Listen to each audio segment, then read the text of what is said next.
All right, today is Friday, August 30th. Here's our Buoy 10 update. Just a couple more left before the season closes down here, at least for Chinook. Coho fishing should be pretty darn good, like I mentioned yesterday. So I would say us fishing guys probably were looking forward to today even more so than August 1st. And that's because of the amount of fish that we've had to release, and not just us fishing guys, just everyone fishing down here. Amount of fish we've had to release kings over the last 30 days. Well, there were less kings caught, a lot of coho. We ended up actually with more Chinook than coho today. But the fish were being very, very weird. And by that, I mean they were scattering on the gear. So what I've learned with having my active target is that I can tell how the fish are interacting and engaging with your equipment. And first thing this morning, I noticed that on the first part of the incoming tide, the fish were swimming with the current as fast as they could. They were not nosed in, trying to slow down or fight it. They were just cooking.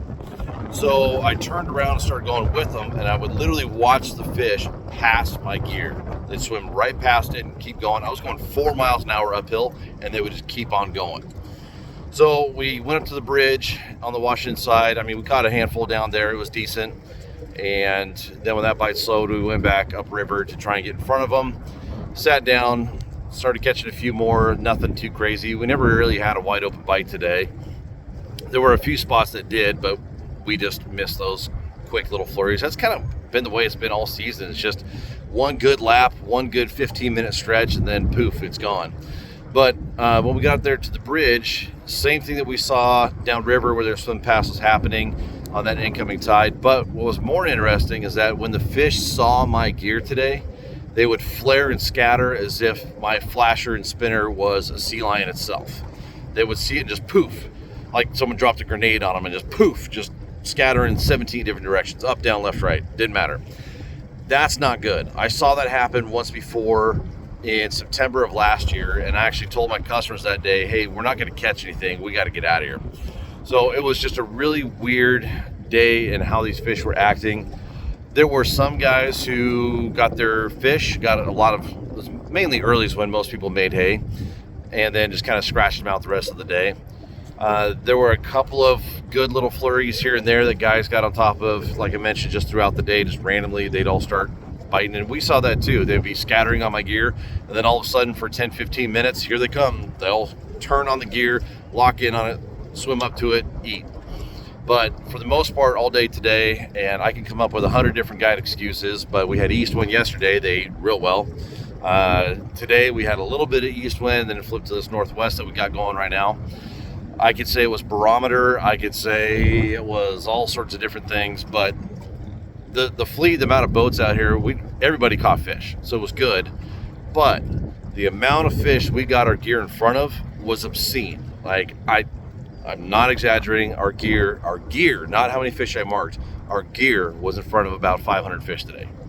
So for being in front of that many fish, and we only kept 6, I think we only kept 6, and that's even with the ability to keep wild Chinook. Yeah, it was one of those weird days. So like I mentioned, some guys got them, but we only ended up with 6, 4 Chinook, 2 coho, and that was with the ability to keep wild Chinook. It was interesting.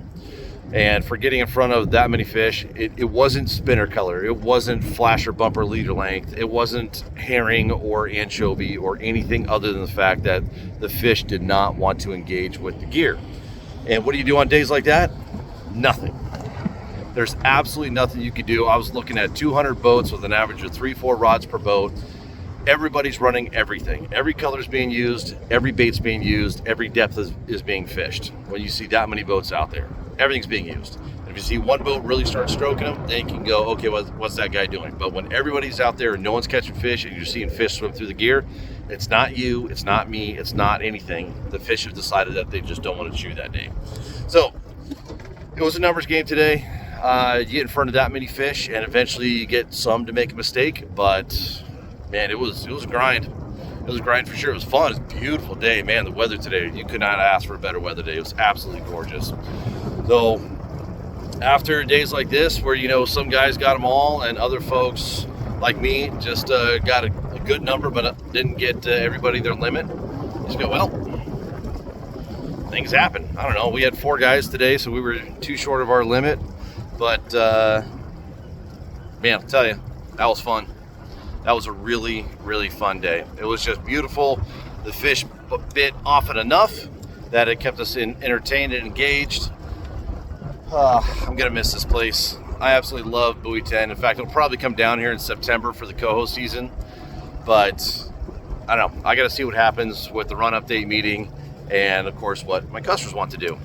I'm booked totally full through September 15th, which is when it closes.